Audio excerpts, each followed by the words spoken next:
Bismillahirrahmanirrahim. Assalamualaikum warahmatullahi wabarakatuh. Salam sejahtera untuk kita semua. Semoga kita dalam lindungannya dan dalam keadaan sehat walafiat. Sebelum saya membahas materi mengajar, perkenalkan, nama saya adalah Hidayatullah Al-Islami, Eskom Mkom, dan saya adalah dosen tetap Prodi Teknik Informatika, Fakultas Ilmu Komputer, Universitas Pamulang, Kota Tangerang Selatan. Pada program studi Teknik Informatika ini, saya mengampu beberapa mata kuliah yang sesuai pada bidang keahlian saya, yaitu salah satunya adalah mata kuliah jaringan komputer. Pada kesempatan ini, saya akan mendeskripsikan secara lebih spesifik mengenai mata kuliah jaringan komputer itu sendiri. Mata kuliah jaringan komputer ini adalah mata kuliah wajib atau merupakan mata kuliah wajib yang harus ditempuh mahasiswa pada semester 3 dengan bobot sebesar 3 SKS dan jumlah pertemuan sebanyak 21 pertemuan selama 1 semester. Mata kuliah ini merupakan mata kuliah wajib program studi Teknik Informatika yang membahas tentang pengantar jaringan komputer, tipe jaringan komputer, perangkat jaringan komputer, media transmisi, media nirkabel, model OSI atau layar OSI, TCP/IP, subnetting, dan MAC address, serta routing. Adapun capaian pembelajaran pada mata kuliah ini adalah mahasiswa mampu mendeskripsikan apa itu tentang jaringan komputer, mahasiswa mampu memahami dan mengenali device-device jaringan komputer, mahasiswa mampu melakukan konfigurasi atau analisa jaringan komputer, mahasiswa mampu melakukan subnetting, pemetaan kelas-kelas IP, serta proses routing pada sebuah jaringan komputer. Baik, selanjutnya terkait sistem pembelajaran yang saya gunakan selama mengampu mata kuliah jaringan komputer, yaitu blended learning atau perkuliahan yang dilaksanakan tatap muka, luring, dan perkuliahan yang dilakukan secara tatap maya atau daring menggunakan learning message system atau e-learning. Daring atau luring dilakukan secara kalender akademik, jadi kita mengikuti kalender akademik yang sudah ditentukan dan proses pembelajaran disesuaikan dengan kalender akademiknya. Kemudian terkait dengan metode pembelajaran yang saya gunakan selama proses perkuliahan ini terdiri dari beberapa metode. Yang pertama adalah ketika luring di kelas atau tatap muka, saya menggunakan metode menerangkan. Yang pertama, saya akan menerangkan terkait dengan materinya. Yang kedua adalah diskusi.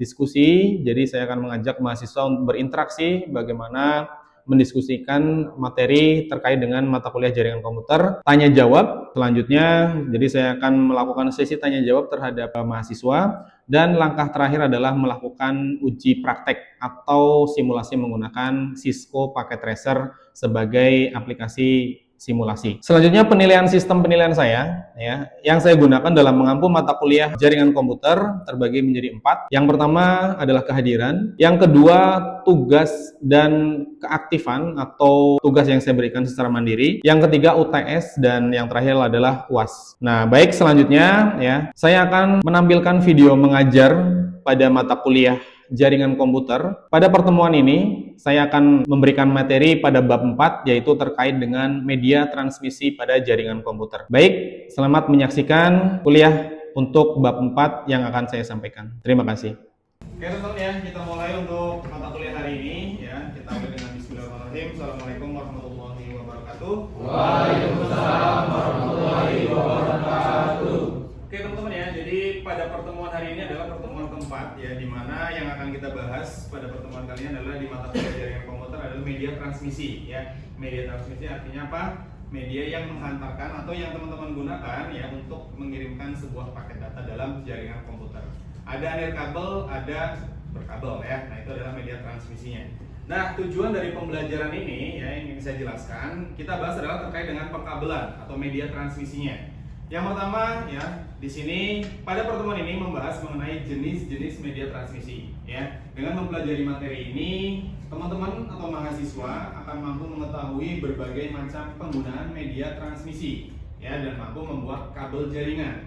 Nah, nanti kita akan praktek terkait dengan membuat kabel jaringan di next time-nya. Nah, di media transmisi yang akan dibahas pada pertemuan ini diantaranya kabel twisted pair terus kabel koaksial, dan kabel fiber optik. Nah, ini merupakan media transmisi yang sering kita jumpai dan kita temui teman-teman Nah, tanpa adanya jaringan komputer tentunya kita akan susah melakukan transaksi data atau pengiriman data, dan melalui media transmisi inilah kita bisa bertransfer data atau transaksi data. Nah, yang pertama adalah kabel twisted pair ya. Di sini ya, kabel twisted pair ada beberapa jenis kabel yang biasa atau bisa digunakan pada jaringan komputer. Nah, tetapi paling sering digunakan adalah kabel TP ya, twisted pair. Disebut demikian karena di dalam selubung luar kabel terdapat 4 pasang kawat berisolasi kecil. Nah, ya, kabelnya berukuran 24 gauge. Nah, ini namanya kabel TP ya, atau twisted pair ya. Nah, dalam kabel TP ya, dalam pengkabelan jaringan komputer ya, TP ini ada dua ya, ada TP, ada STP. Nah, ada UTP, ada STP. Nah, perbedaannya ada yang tahu teman-teman? Kabel UTP dan STP itu apa? Kalau yang UTP itu dia nggak dilindungin Pak. Oke. Twisted pair itu. Nah, terus kalau yang STP? Kalau yang STP itu shield twisted pair. Oke, teman-teman ya. Jadi teman-teman saya rasa sudah paham ya.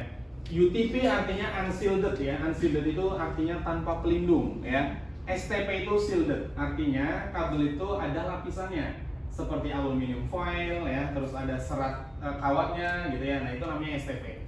Fungsinya ya, fungsi dari kabel UTP dan STP biasanya penggunaannya untuk area seperti apa? Ada yang bisa bantu jelasin? Yang UTP dan STP gitu ya.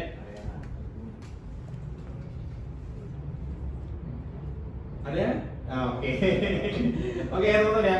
Biasanya kalau STP itu shielded ya, shielded biasanya digunakan untuk jaringan komputer yang outdoor ya. Outdoor dalam arti itu tidak yang terlalu outdoor banget, tapi biasanya untuk melewati gedung antar gedung yang jaraknya paling sekitar 2 sampai 3 meter saja. Ya, bukan untuk kebutuhan. Ya outdoor lah ya. Nah, kalau yang UTP-nya atau unshielded-nya itu biasanya digunakan untuk indoor ya. Jadi untuk kebutuhan indoor. Nah, ini namanya kabel TP ya, twisted pair. Pasti teman-teman sudah biasa dan sering melihatnya gitu ya. Terus kabel ini dapat dikategorikan menjadi 9 kategori berdasarkan data rate maksimum dan penggunaannya ya. Ada CAT 1, 2, 3 sampai sekarang ya. Ada yang lagi biasa digunakan atau yang lagi ini itu ada CAT 6 ya, bahkan ada CAT 7 ya, CAT 7 ya.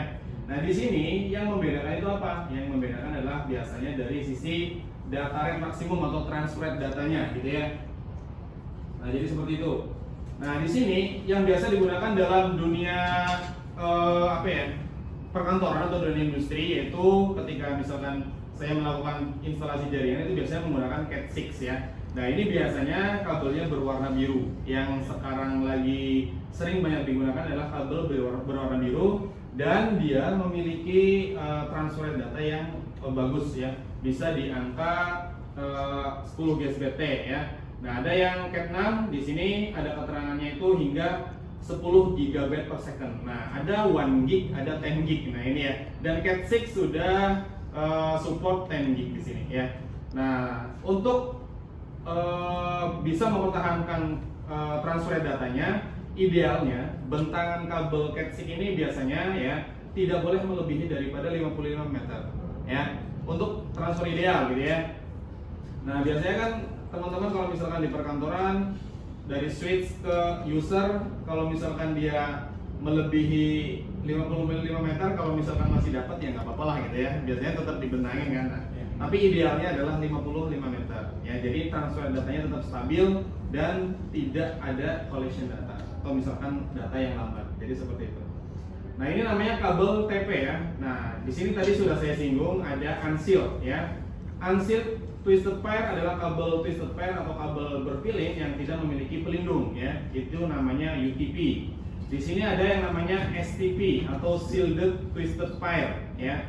Artinya kabel itu mempunyai pelindung ya sebagai proteksinya. Tujuannya itu apa? Tujuannya adalah dia lebih tahan terhadap perubahan cuaca ya, panas, hujan, nah, atau misalkan umur masa kabel gitu ya, atau misalkan untuk melindungi misalkan ketendang atau ketarik-tarik gitu ya. Nah, itu karena ada shieldnya atau ada pelindungnya, dia lebih tahan. Konektor-konektor yang digunakan untuk kabel FO. Di sini ada subscriber konektor ya. Konektor ini pengurutan pewarnaan dalam pengkabelan ya. Nah, ada dua konsep dalam melaksanakan penginstalan kabel jaringan komputer, itu namanya ada strike dan crossover. Ya, masih ingat ya? Nah, strike sendiri ada beberapa pewarnaan yang memang teman-teman harus hafalkan ya, strike, stroke, dan crossover. Ya untuk strike sendiri biasanya kita menggunakan warna yang standar, yaitu putih oranye, putih hijau biru, putih biru hijau, putih coklat coklat. Nah ini ya, itu biasanya digunakan untuk strike instalasi jaringan pengkabelan komputer.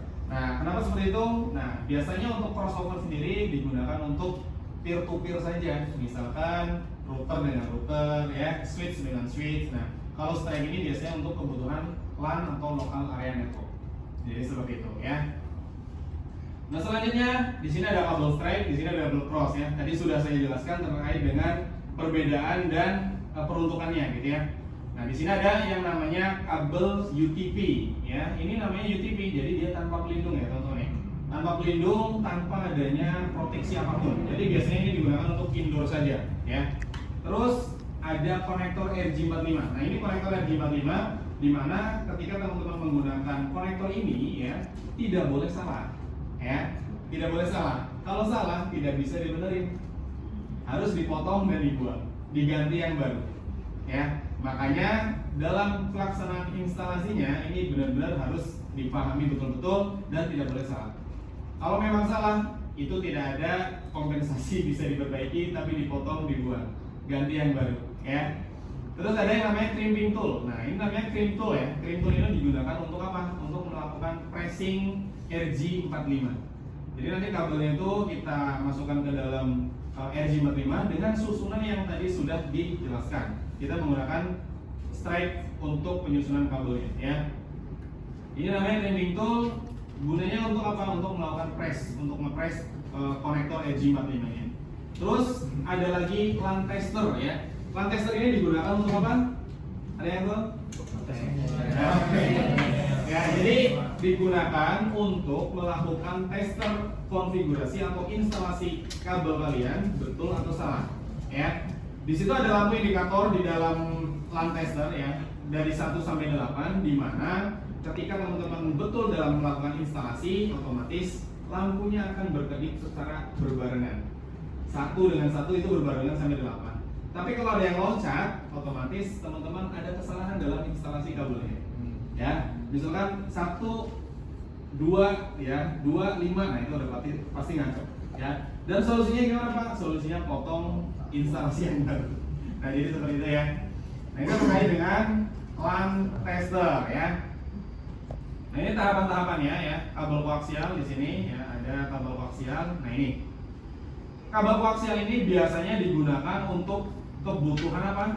Ada yang tahu? Antena. Nah, salah satunya untuk saat ini ya, kabel koaksial itu digunakan untuk kebutuhan antena TV yang pertama. Yang kedua mungkin teman-teman ada yang pernah pasang First Media di rumah? Nah, First Media masih menggunakan kabel koaksial ya. Nah, dalam penggunaannya kabel koaksial ini biasanya digunakan untuk apa? Untuk topologi bus ya.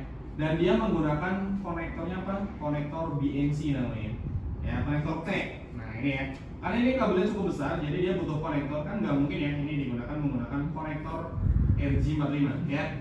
Bentukannya sudah beda ya. Bahkan dia menggunakan kawat, ada pelindungnya, ada jaketnya juga, ada aluminium foilnya juga ya. Nah, kabel ini biasanya kan digunakan untuk antena ya. Jadi dia memang sangat kuat dan sangat bagus untuk apa? Untuk outdoor ya. Dia tahan terhadap apa? Perubahan cuaca. Nah, jadi seperti itu ya. Nah, ini ada tipe-tipenya ya. Ada RJ6. Nah, ini ya, ada RJ8, RJ11, RJ58 dan sebagainya. Nah, terus ada kabel fiber optik ya. Dan tentunya ini sangat familiar banget ya di kalangan teman-teman semua. FO ialah saluran transmisi yang terbuat dari kaca atau plastik yang digunakan untuk mentransmisikan sinyal cahaya. Keuntungan dari penggunaan FO sendiri adalah harganya lebih terjangkau, bentuk kabelnya yang lebih langsing, dan kapasitas transmisi yang dimiliki lebih besar ya. Nah, untuk FO sendiri tentunya teman-teman sering melihat ya proyek-proyek pemerintah mungkin ya yang ada di pinggir jalan gitu ya, penarikan kabel FO ya, apa Telkom. Nah, itu kan kabelnya sangat besar ya. Nah, itu biasanya terdiri dari beberapa core di dalam kabel tersebut ya. Dan teman-teman biasanya di rumah berlangganan internet ya. Nah, di rumah pasti baik itu Telkom, baik itu Merek, baik itu misalkan ISP yang menawarkan internet, dan pasti dia sudah menggunakan kabel fiber optik ya. Kenapa begitu? Nah, karena secara transfer data dia lebih cepat dan lebih stabil gitu ya. Nah, jadi seperti itu teman-teman ya. Terus ini adalah contoh gambar daripada kabel FO ya. Dia merupakan serat kaca dan ya untuk peralatannya sendiri pun dia punya alat khusus untuk penyambungannya ya. Nah, alatnya pun harganya bisa dibilang lumayan gitu ya. Lumayan mahal ya. Biasanya ada yang mencapai 10 sampai 15 jutaan ya. Dan dia harus orang-orang yang paham atau orang-orang yang mengerti terkait dengan bagaimana cara menyambungnya, karena dia besarnya hanya sehelai rambut saja ya. Nah, jadi seperti itu teman-teman ya. Nah, itu adalah kabel EVO ya. RJ11 ini biasanya digunakan untuk STP tapi untuk splitter jaringan telepon ya, RJ11. Nah, kita biasanya menggunakan yang RJ45 yaitu untuk kebutuhan konektor port dalam jaringan komputer, namanya port RJ45 ya. Nanti saya jelaskan terkait dengan gambarnya. Mau colok modemnya terus balik, nah pasti di belakangnya ada konektor SC ini ya. Ini biasanya digunakan untuk single atau mode tunggal ya. Terus yang kedua ada strike tip ya. ST jaringan komputer ngomongin masalah uang juga ya, karena segala sesuatunya harus dibeli dengan uang ya. Beda dengan teman-teman mungkin spesifikasi di pemrograman ya, cukup dengan laptop, aplikasinya diinstal ya kan, tinggal teman-teman ngoding dan di develop dengan laptop. Nah, kalau di jaringan komputer kita bersentuhan dengan yang namanya physically ya, atau device ya. Semakin bagus performanya, semakin banyak fiturnya, tentunya harganya juga semakin mahal. Nah, gitu ya. Nah, itu yang terjadi pada jaringan ya. Konektor ini digunakan untuk menghubungkan switch dengan SFP ya. Konektor ini juga dapat digunakan untuk kabel optik multimode maupun single mode ya. Ini namanya port LC ya. Terus ada lagi fiber connector FC ya teman-teman ya. Fiber connector FC ini terlihat seperti konektor BNC pada kabel koaksial dan bisa dipergunakan untuk kebutuhan yang sama seperti pada jaringan FO tersebut. Nah, ini ada Bionic ya. Bionic merupakan konektor FO pertama yang digunakan untuk menghubungkan server dan data center pada perangkat versi lama. Nah, ini udah nggak digunakan ya seperti ini ya. Nah, jadi ini ada konektor Bionic. Terus ada konektor D4 ya, bentuknya serupa dengan konektor FC tetapi perbedaannya terletak di ukuran pada bagian farurelnya ya, ya. Nah, jadi seperti itu. Terus ada konektor SMA. Nah, ini ya. Konektor yang satu ini adalah konektor terdahulu dari konektor ST ya. Nah, di mana keduanya memiliki penutup serta pelindung ya. Ada yang pernah nemuin ini ada di mana? Antena TV, pernah bongkar antena WiFi? Pernah nyopot? Gitu ya. Kalau teman-teman di rumah kan pasti ada modem ya, ada antena ya kan. Nah, itu salah satunya adalah nempel di situ ya. Konektor SMA gitu, oke? Terus ada konektor MTRG ya, MTRG. Nah, ini adalah konektor ini memakai model plastik seperti RJ45 dan dalam proses instalasinya konektor ini relatif lebih mudah ya, lebih mudah dan terbarukan. Oke? Oke, teman-teman ya. Nah, dari apa yang saya paparkan di sini ya, teman-teman, ada yang ingin ditanyakan terkait dengan media transmisi pada jaringan komputer? Silakan, ada yang ingin bertanya? Ada solusi dalam instalasi dan perawatan fiber optik. Oke. Terkait dengan pertanyaan dari Mas siapa? Mas Raka ya Mas ya. Di sini ada tantangan dan solusi dalam instalasi dan perawatan kabel EVO ya. Jadi namanya kabel EVO kan namanya fiber optik ya. Teman-teman sering lihat bahwa di luaran atau di lapangan kan terkadang EVO itu kan dibentangin dengan jarak yang lumayan jauh ya. Ada bisa dibilang sampai 500 meteran gitu ya, bahkan 1 kilo. Nah, pada saat ini yang kita lihat kenyataannya kan ada yang di dalam tanah ya, ada yang dibentangin dari tiang ke tiang gitu ya. Nah, otomatis ada beberapa menjadi tantangan, terutama yang pertama kerusakan fisik ya. Kalau yang dibentangin di tiang, otomatis ya. Nah, kerusakan fisik di sini dalam artian tuh selain daripada cuaca maupun perubahan iklim, tentunya human juga bisa, atau manusia juga bisa ya. Nah, terkadang namanya kabel EVO ya, menghalangi rumah misal ya. Terus namanya dia menghalangi rumah, terus kan dipotong pasti kan. Nah, otomatis kayak misalkan nih, mungkin ada perapihan di area-area pemerintahan ya. Teman-teman ada area Pamulang sekarang udah agak mendingan kan.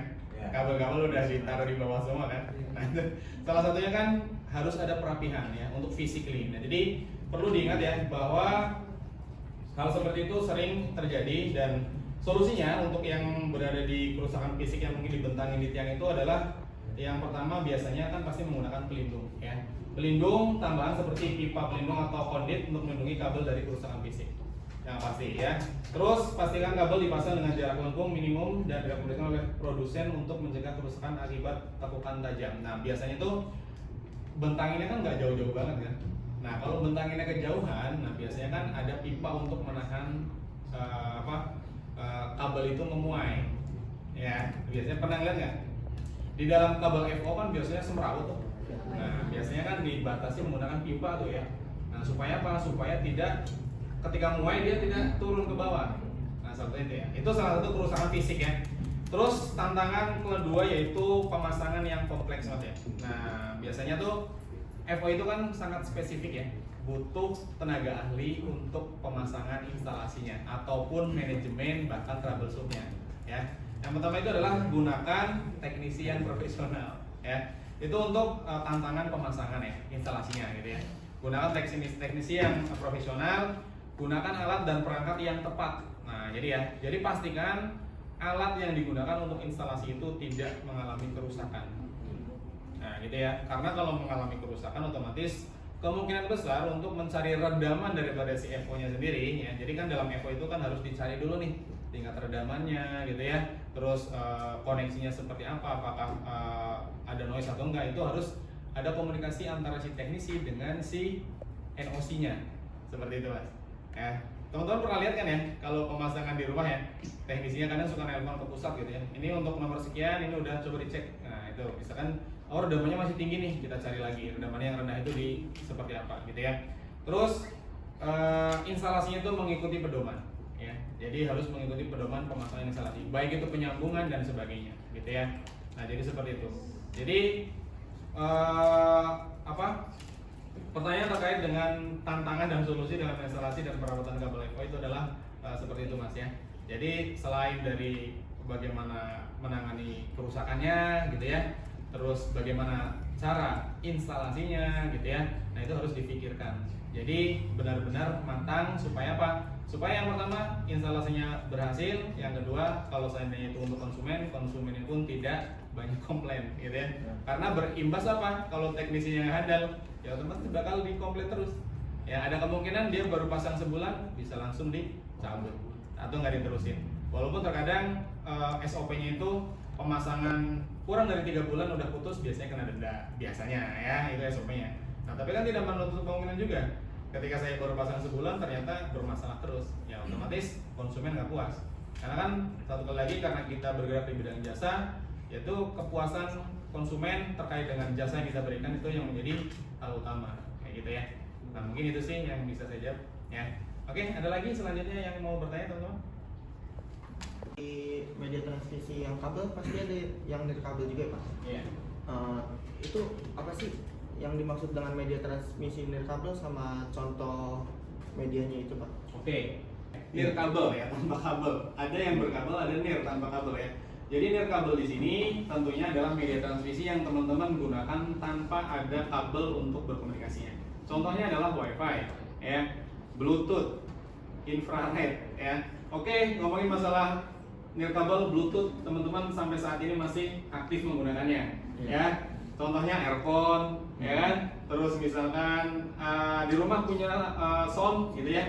Sekarang lebih sering menggunakan Bluetooth. Nah, untuk infrared sendiri sudah ditinggalkan ya. Mungkin ada beberapa, mungkin kategorinya kayak remote TV kan ya. Remote TV. Terus untuk Bluetooth sendiri masih banyak digunakan. Nah, yang terakhir adalah WiFi atau internet atau bisa dibilang satelit ya, gitu ya. Dan saat ini di era tahun 2025 ini kan teman-teman juga sudah tahu pasti bahwa Starlink sudah mengudara gitu ya.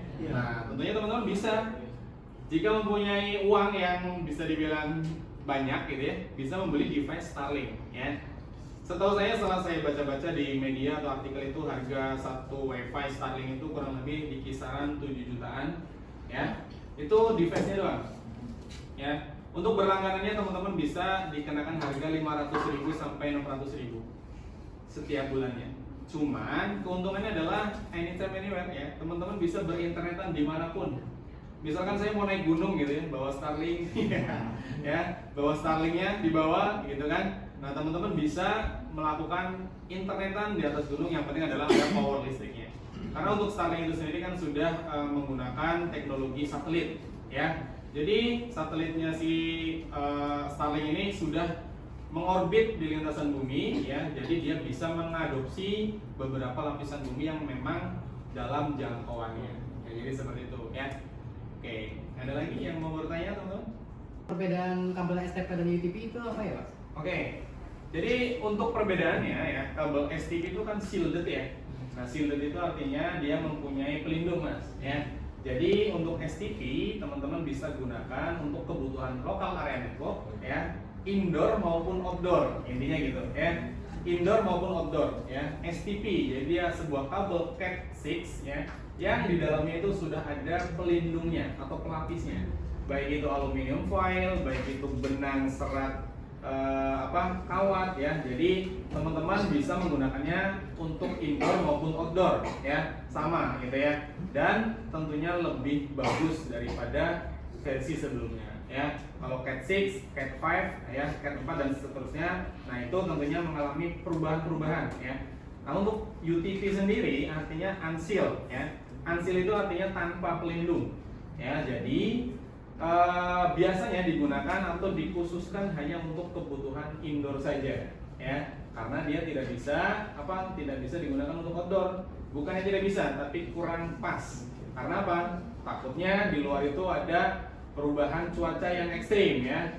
Kalau di Indonesia sih mungkin alhamdulillah ya, hanya 2 musim saja gitu ya. Nah jadi mungkin kalau nggak kepanasan kan kehujanan gitu ya. Nah jadi kurang pas. Tapi kalau ada pelindungnya otomatis lebih tahan terhadap perubahan iklim cuaca. Jadi seperti itu. Ya. Oke teman-teman ya, sebelum saya akhiri untuk pertemuan mata kuliah jaringan komputer kali ini, saya absen terlebih dahulu. Ahmad Anta, Ade Aulia, Adelia Putri, Adi Ramlan, Agung, Andreas, Anissa, Fawaz, Gusti Sulaiman, Hanifah, nggak ada? Hendri, nggak ada? Kandi, Keisha Ayu, oke, Kevin, Koryandi, Maulana, oke, Muhammad Fatul Hadi, Saya, Pak. Muhammad Iqbal, Muhammad Sofian, Muhammad Faruk, ada? Nggak ada Pak. Muhammad Fikram, Nggak ada, Pak. ada. Muhammad Sadid, hadir. Nafa, Sakit, Pak. oke. Narendra, Niki, Ada, Pak. Nur Asia, Nur Aisyah, Hadir. Raka, Rasel, Rifki, Rizky Hairul, Rizky Maulana, Rizky Ramadhani, Tirta, Wina. Hadir Pak. Oke teman-teman ya, saya rasa sudah saya absen. Untuk pertemuan kali ini saya ucapkan terima kasih, kurang lebih mohon maaf. Saya akhiri. Wassalamualaikum warahmatullahi wabarakatuh. Waalaikumsalam warahmatullahi wabarakatuh.